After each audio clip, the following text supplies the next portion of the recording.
అప్పుడప్పుడు వర్షం కూడా మనకి చాలా మేలు చేస్తుందిరా. మన కన్నీళ్ళు ఎదుటి వాళ్ళే కనపడకుండా దాచేస్తుంది.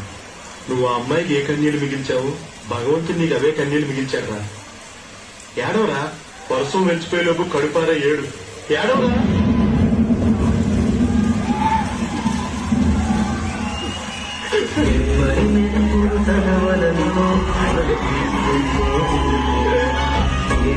ఎప్పుడు మా పొలలో ఎగరేస్తున్న